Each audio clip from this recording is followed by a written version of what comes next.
ఇవాళ పశ్చిమ గోదావరి జిల్లాలో సీఎం చంద్రబాబు పర్యటించనున్నారు. ఉదయం 11 గంటలకు హెలికాప్టర్ ద్వారా సిద్ధాంతం గ్రామానికి చేరుకుంటారు. అనంతరం రైతులకు పట్టాదారు పాసు పుస్తకాలను పంపిణీ చేయనున్నారు. ఇక మధ్యాహ్నం వ్యవసాయ క్షేత్రానికి చేరుకొని రైతులతో ముఖాముఖి భేటీ కానున్నారు. అనంతరం పార్టీ నేతలతో సమావేశం కానున్నారు. ఇక తిరిగి సాయంత్రం ఉండవల్లి నివాసానికి సీఎం చంద్రబాబు బయలుదేరనున్నారు.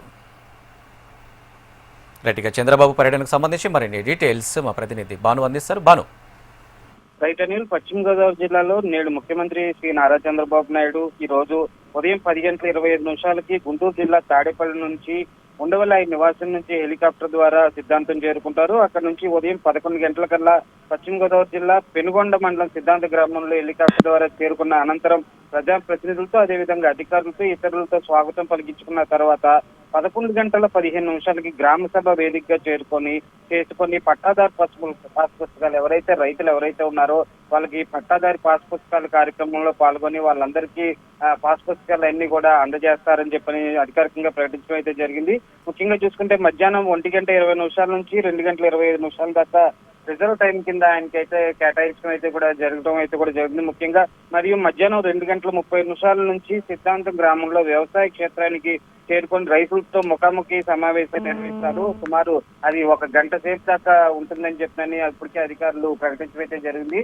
మరో పక్క చూసుకుంటే ఏదైతే సీఎం పర్యటన ఏదైతే ఉందో ఇప్పటికే జిల్లా స్థాయి అధికారులు ఇటు కలెక్టర్ అదేవిధంగా ఎస్పీ కూడా ఎక్కడ ఎటువంటి అవాంఛనీయ సంఘటనలు జరగకుండా భారీ ఎత్తున బందోబస్తు అంతా కూడా ఏర్పాటు చేయడం అంతా కూడా జరిగింది. ఎక్కడ సీఎం సంబంధించిన సభలో కానీ లేకపోతే పాస్ పుస్తకాలు అందజేసేటప్పుడు కానీ ఎటువంటి ఇబ్బంది లేకుండా ఇప్పటికే గట్టి భద్రతా చర్యలు తీసుకుంటూ అయితే జరిగింది. నిన్న రాత్రి కూడా కలెక్టర్ నాగరాణి అదేవిధంగా ఎస్పీ కూడా ఇక్కడికి చేరుకొని మొత్తం అంతా ఇక్కడ ఉన్న సభకు సంబంధించిన వేదికకి సంబంధించిన కార్యక్రమాలు ఏ విధంగా జరుగుతున్నాయి, అక్కడ ఏర్పాట్లు ఏ విధంగా జరుగుతున్నాయని కూడా సమీక్షించడం కూడా జరిగింది. సుమారు 500 మంది పోలీసులతో కూడా బందోబస్తు కూడా ఏర్పాటు చేయడం కూడా జరిగిందని. ముఖ్యంగా అనంతరం సాయంకాలం మధ్యాహ్నం 3 గంటల 15 నిమిషాల నుంచి కేడర్ సమావేశం చేసుకొని సాయంకాలం 4:45 కల్లా కేడర్లతో సమావేశం అవుతారు, అంతర్గతంగా సమావేశం అవుతారు. అనంతరం సాయంకాలం 5 గంటలకి సిద్ధాంతం హెలిప్యాడ్ నుంచి మరియు తాడేపల్లికి ప్రయాణిస్తారని చెప్పని అధికారులు చెప్పే పరిస్థితి అయితే ఉంది. రైట్ భాను.